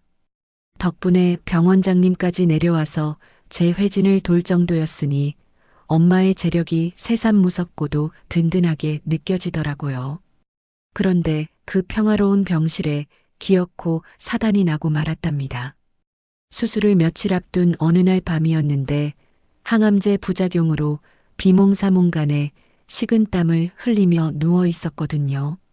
엄마는 간이 침대에서 잠시 눈을 붙이고 계셨고 병실 안은 기계 돌아가는 소리만 들릴 뿐 고요했죠. 그때 병실 문이 스르르 열리더니 누군가 그림자처럼 들어오는 게 느껴지더라고요. 간호사 선생님인가 싶어서 실눈을 떴는데 익숙하면서도 소름 끼치는 실루엣이 제 침대 맡으로 다가오는 게 아니겠어요? 바로 그 인간 전 남편이었답니다. 어떻게 보안을 뚫고 들어왔는지 모르겠지만 며칠 씻지도 않았는지 냄새가 진동을 하는데 눈빛만은 탐욕으로 번들거리고 있었죠. 그가 제 귀에 입을 갖다 대고 속삭이는데 그 목소리가 지옥에서 온 악마의 속삭임 같아서 온몸에 털이 곤두섰답니다. 너 안 자는 거 다 알아. 너 어차피 이번 수술 받아봤자 죽어. 의사들도 가망 없다고 했다며? 그러니까 보험금 수익자 변경하지 마. 그 돈이라도 나한테 남겨야 도리 아니냐? 내가 그동안 너 때문에 얼마나 고생했는데. 죽기 전에 마지막으로 남편한테 보시한다고 생각해. 응? 와, 사람이 어떻게 저럴 수가 있을까요? 죽어가는 사람 앞에서 보험금 타령이라니.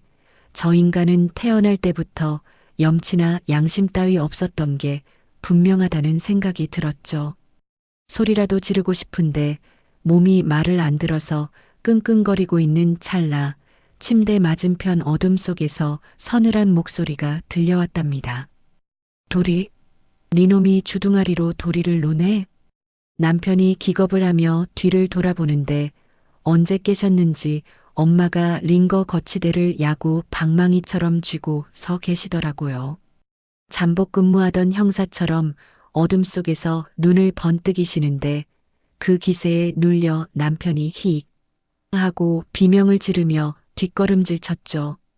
엄마는 망설임 없이 남편의 멱살을 틀어주더니 그 덩치 큰 남자를 질질 끌고 병실 밖으로 나가시는 게 아니겠어요?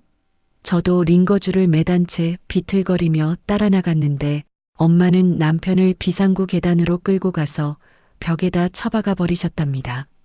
남편이 윽 하고 꼬꾸라지자 엄마가 남편의 멱살을 다시 잡고 얼굴을 들이밀며 살기를 띠고 말씀하셨죠.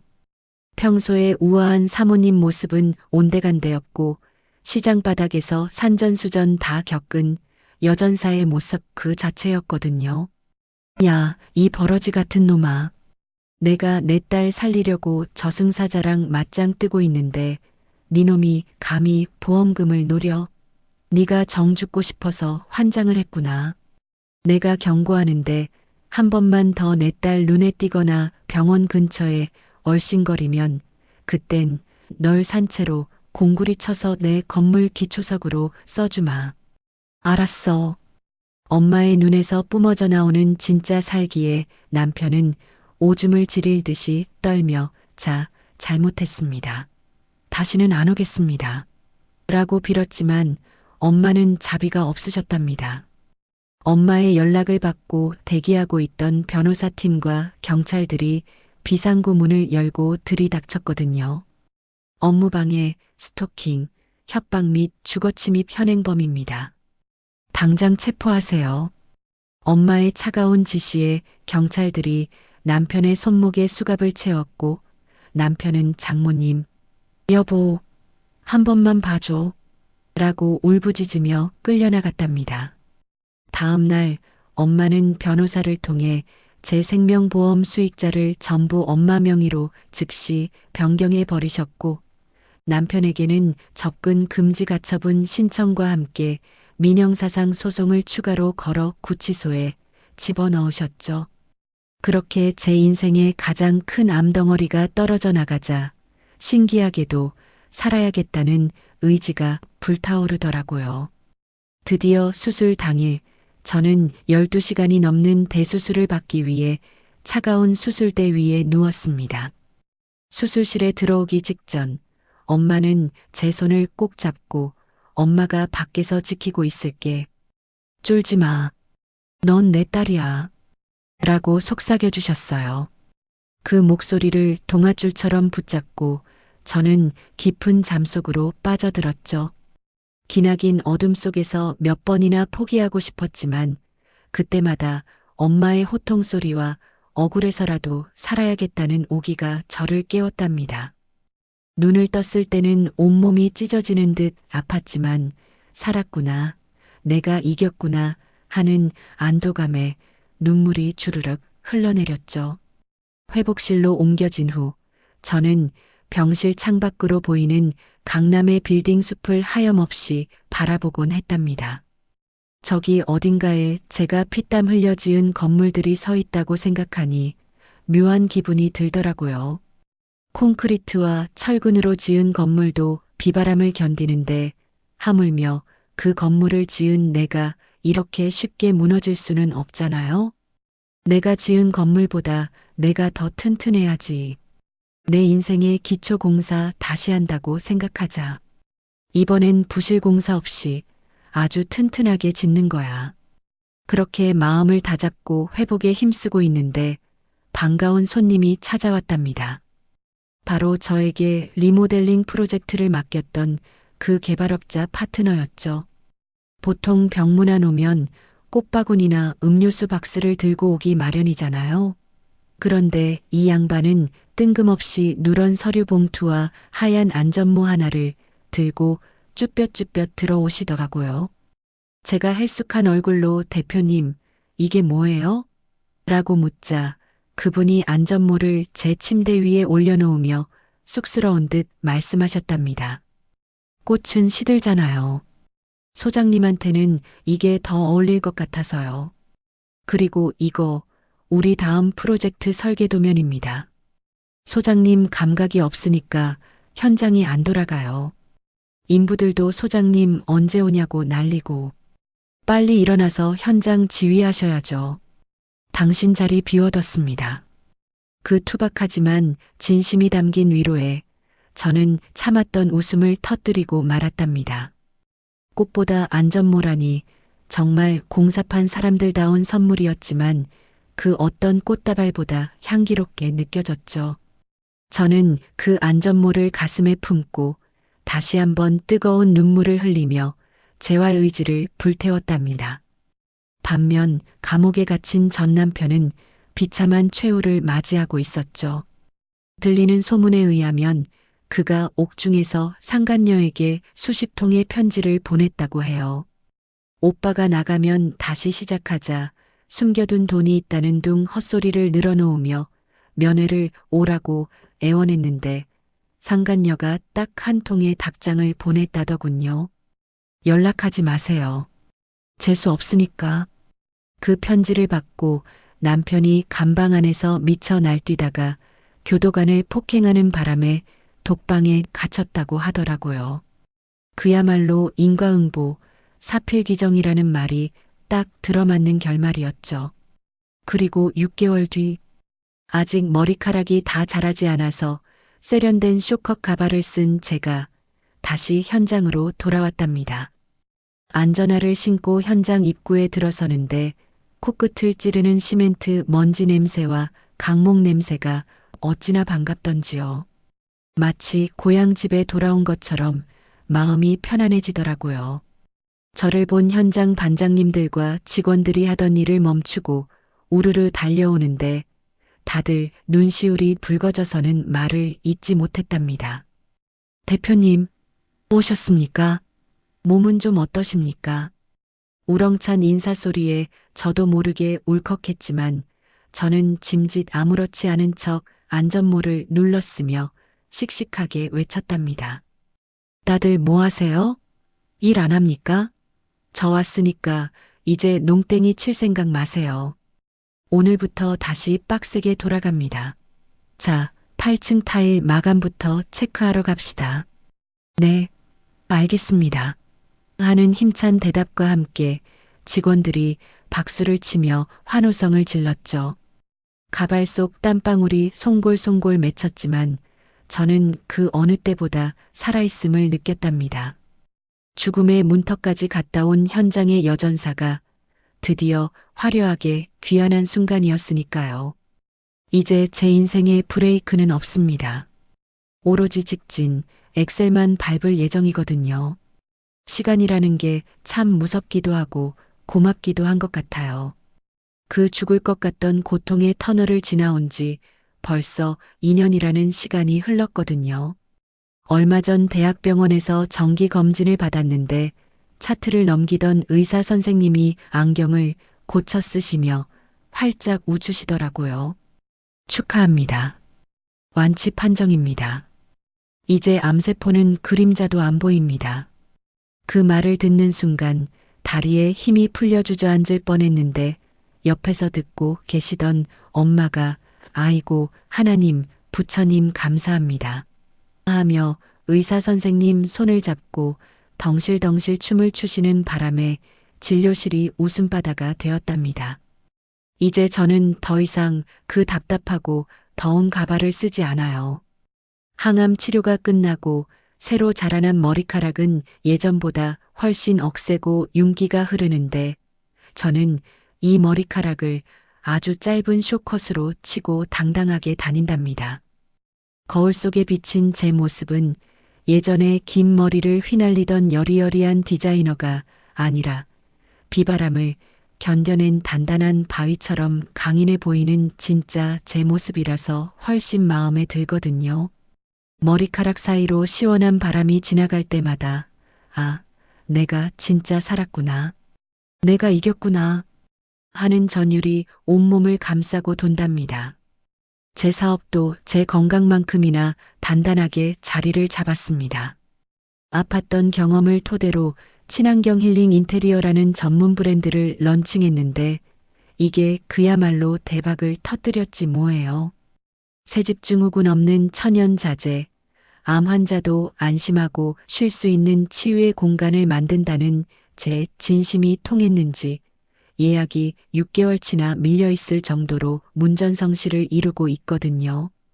특히 제가 직접 겪은 투병 생활의 노하우를 녹여낸 환기 시스템과 황토 마감재는 특허까지 받아서 이제는 대형 병원에서도 시공 의뢰가 들어올 정도랍니다.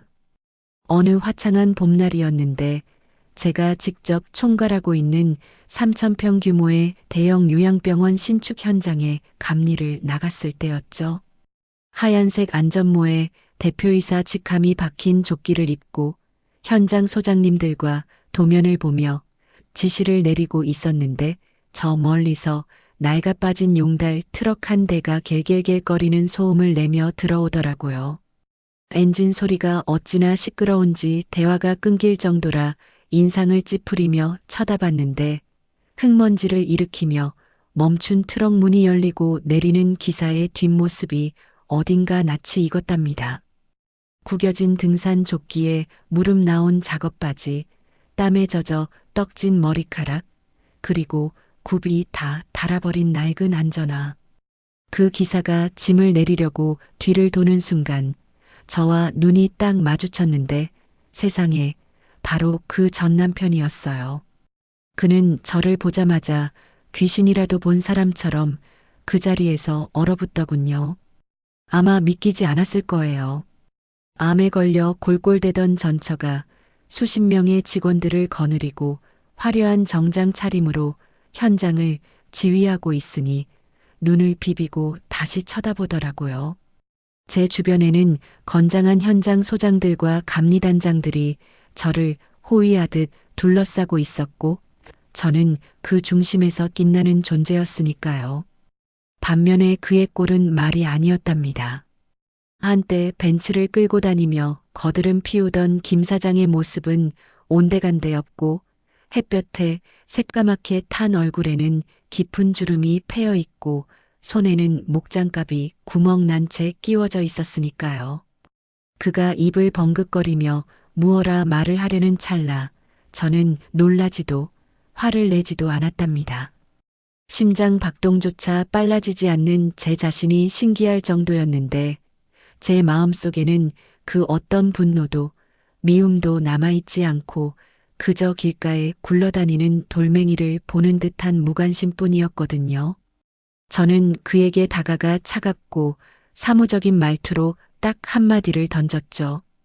기사님, 자재는 저쪽 시구역에 내려주시고 현장 내에서는 안전모 반드시 착용하세요. 규정 위반하시면 퇴출입니다. 작업 빨리 끝내고 차 빼주세요. 먼지 날립니다. 제 서슬 퍼런 지시에 그는요. 여보 하고 기어 들어가는 목소리로 저를 부르려 했지만 저는 이미 등을 돌린 뒤였답니다. 그때 눈치 빠른 현장 직원들이 제 곁으로 다가와 그를 막아섰거든요. 이보세요, 아저씨. 자재나 빨리 내리세요. 그리고 대표님, 다음 미팅 시간 다 됐습니다. 건축주분이 기다리십니다. 먼지 나니까 이쪽으로 이동하시죠. 직원들의 호의를 받으며 당당하게 멀어지는 제 뒷모습을 그는 멍하니 바라볼 수밖에 없었겠죠. 그때 뒤에서 악 하는 외마디 비명소리가 들려 돌아보니 그가 무거운 타일 박스를 내리려다 마음이 급했는지 허리를 삐끗해서 바닥에 주저앉아 뒹굴고 있더라고요. 그 넓은 현장에서 그를 도와주는 사람은 단 한 명도 없었답니다. 지나가던 인부들이 아저씨, 정신 안 차려요? 길 막지 말고 비켜요. 바빠 죽겠는데. 라며 짜증을 낼 뿐이었죠. 그는 비틀거리며 겨우 일어나 허리를 부여잡고 도망치듯 트럭에 올라타 현장을 빠져나갔는데 그 뒷모습이 어찌나 초라하고 작아 보이던지 헛웃음조차 나오지 않았답니다. 트럭이 멀어지며 내뿜는 매연 속으로 제 과거의 악몽도 함께 사라지는 기분이었어요. 나중에 들려온 소문에 의하면 그는 빛 독촉을 피해 지방의 어느 무어가 컨테이너촌에 숨어 살고 있다고 해요. 신용불량자가 되어 통장도 못 만들고 하루 벌어 하루 먹고 사는 일용직을 전전하며 술에 찌들어 산다더군요.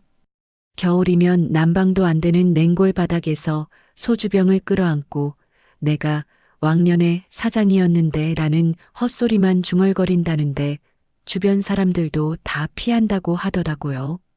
그 잘나갔던 상간녀의 소식도 들렸는데 그 여자 역시 인과응보를 톡톡히 치르고 있었답니다.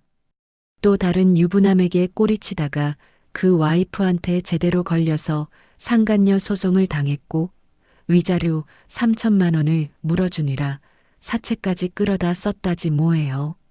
두 사람 다 제 인생에서 깨끗하게 분리수거되어 사라졌으니 이제 저는 제 앞길만 보면 되는 거 아니겠어요? 얼마 전 저는 엄마와 함께 제가 직접 설계하고 시공한 경기도 양평의 전원주택으로 이사를 했답니다. 넓은 마당이 있고 햇살이 잘 드는 제가 꿈꾸던 바로 그 집이었죠.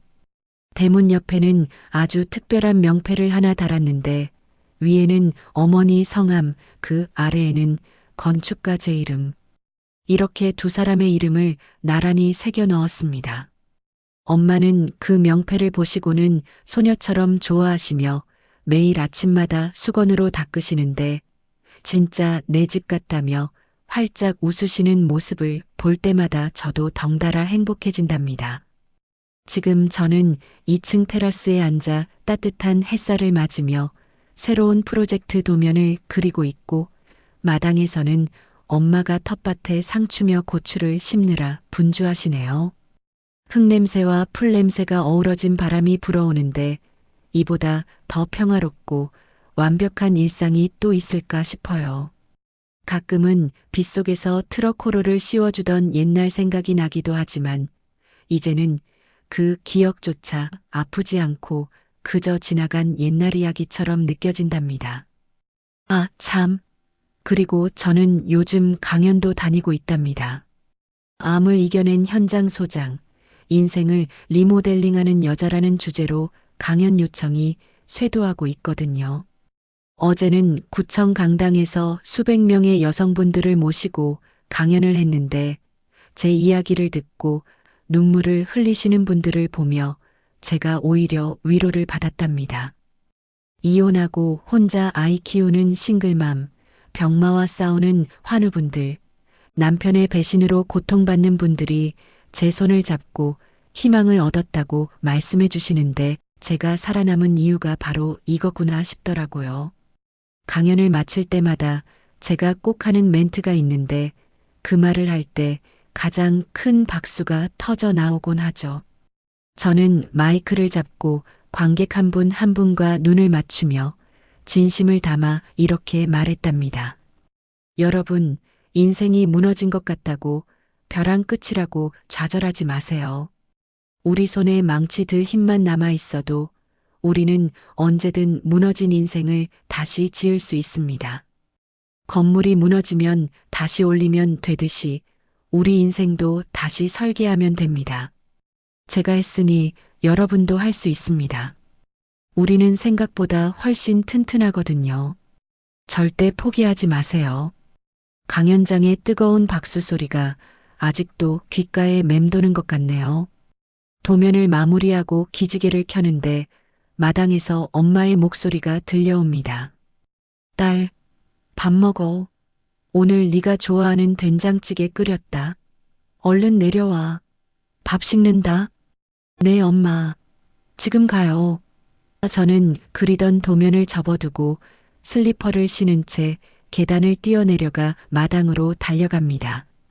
엄마가 차려놓은 밥상에는 김이 모락모락 나는 찌개와 갓 뜯은 싱싱한 야채들이 가득하네요.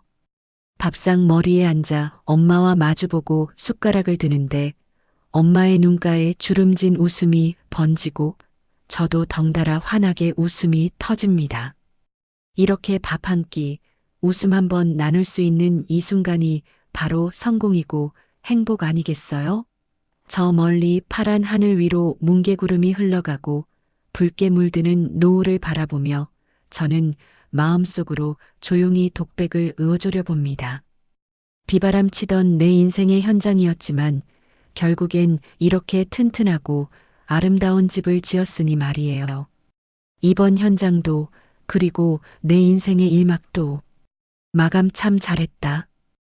네, 오늘 사연 어떠셨나요? 비바람이 몰아치던 공사 현장에서 시작된 인연이 악연으로 끝났지만 그 폐허 위에서 사연자님은 보란 듯이 더 튼튼하고 아름다운 인생의 집을 지어 올리셨네요. 암이라는 무서운 병마 앞에서도 남편의 배신 앞에서도 무너지지 않고 스스로를 지켜낸 사연자님의 독종 정신에 뜨거운 박수를 보내고 싶습니다. 무엇보다 딸을 위해 자신의 모든 것을 내던진 친정어머니의 사랑이 있었기에 지금의 기적이 가능하지 않았나 싶어 가슴이 뭉클해지는데요. 망치들 힘만 있어도 인생을 다시 지을 수 있다는 사연자님의 마지막 말이 지금 힘든 시간을 보내고 계신 분들에게 큰 울림으로 다가갔으면 좋겠습니다. 무너진 건물은 다시 세우면 그만입니다. 여러분의 인생도 언제든 다시 리모델링 할 수 있다는 희망 놓지 않으셨으면 좋겠습니다. 지금 멋진 인생 니막을 살고 계신 사연자님께 응원의 댓글을 남겨주세요. 큰 위로가 돼줄 거예요. 오늘도 끝까지 함께 해주셔서 감사합니다.